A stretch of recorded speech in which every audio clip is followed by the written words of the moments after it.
March 1st, 1896. A hillside in northern Ethiopia just before dawn. Somewhere in the darkness below, Italy's most modern army is moving. 17,000 soldiers. Cannons. Repeating rifles. Trained officers from Europe's most prestigious military academies. They have maps.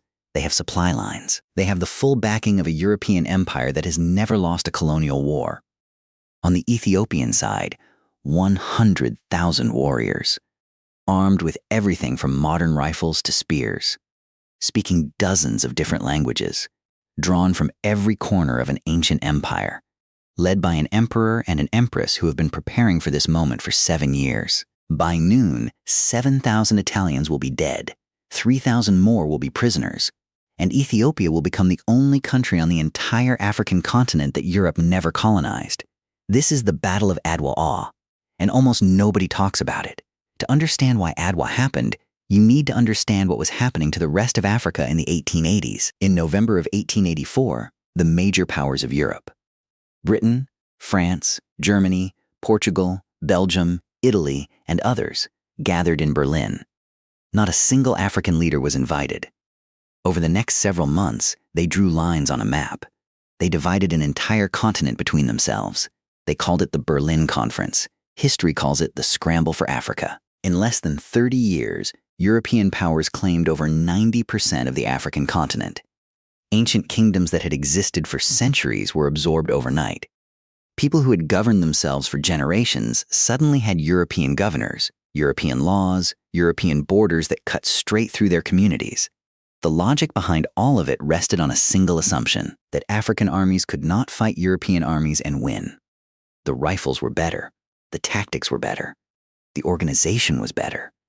Africa, in the European imagination, was something to be taken, not something to be reckoned with.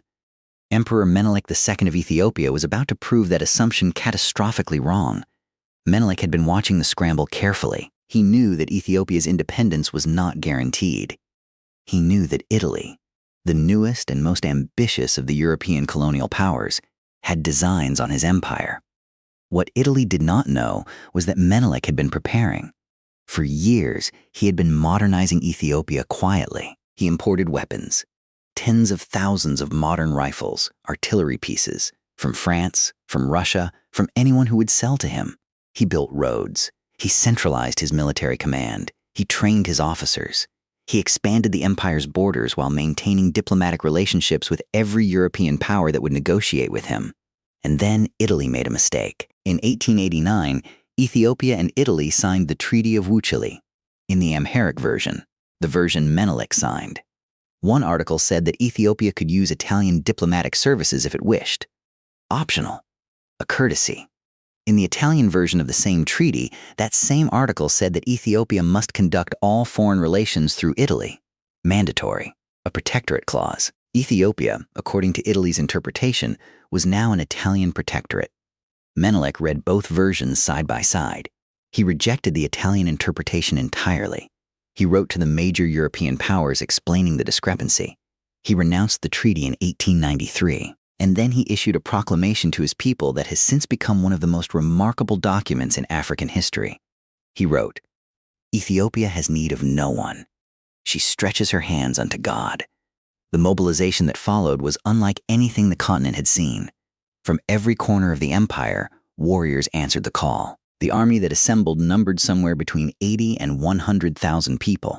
Estimates vary, but every account agrees on the scale. They marched through the mountains of northern Ethiopia in the dry season, over terrain that would have stopped most armies. And walking beside Menelik at the head of that army was Empress Taytu Betul. History has not been as kind to Taytu as she deserves. She was not simply a figurehead. She was a military commander in her own right, leading a force of 6,000 troops and 40 cannons under her direct command. She was also the one who argued most forcefully that Ethiopia had to fight, that any diplomatic compromise with Italy was a trap. Earlier in the campaign, at the siege of Mekelle, it was Taytu who identified Italy's water supply and ordered it cut off. The Italian garrison at Mekelle surrendered within days. Menelik was the emperor. But those who were there described Taytu as the one who made it impossible to hesitate. By February of 1896, the Italian commander, General Oreste Baratieri, was in serious trouble. His army was overextended. Supply lines stretched too thin. His troops were hungry. He had been on campaign for months and had accomplished nothing decisive. Back in Rome, the Italian government was losing patience. Prime Minister Crispi sent him a telegram describing his campaign as a military and financial catastrophe and calling for action. Baratieri had a choice: retreat or attack. On the night of February 29th, he chose to attack. His plan was to march 4 separate columns through the mountain passes under cover of darkness, converge on the Ethiopian positions at dawn, and deliver a coordinated assault before Menelik's army could fully respond. It was a reasonable plan, on paper. What Baratieri did not fully account for were the maps. The Italian maps of the region were wrong. Critically, catastrophically wrong. The passes were in different places than the maps showed. The distances were different. The terrain was different. And as the 4 columns moved through darkness and mountain fog, they lost contact with each other. By dawn on March 1st, rather than converging into a single coordinated force, the 4 Italian columns were spread across miles of unfamiliar terrain, separated, unable to communicate, stumbling into position at different times. Menelik had scouts watching all of it. The Ethiopian response was immediate and total. Rather than defending a single position, the Ethiopian commanders attacked each Italian column separately before they could reunite. 100,000 warriors, organized into coordinated units, hit each isolated column with overwhelming force. General Vittorio de Bormida's column walked into a valley and was surrounded. He died there. General Giuseppe Aramondi's column was overwhelmed from 3 directions simultaneously. General Vittorio Elena's column broke and ran. General Baratieri himself escaped. He rode back toward Eritrea as fast as his horse would carry him. The fighting was over in approximately 6 hours.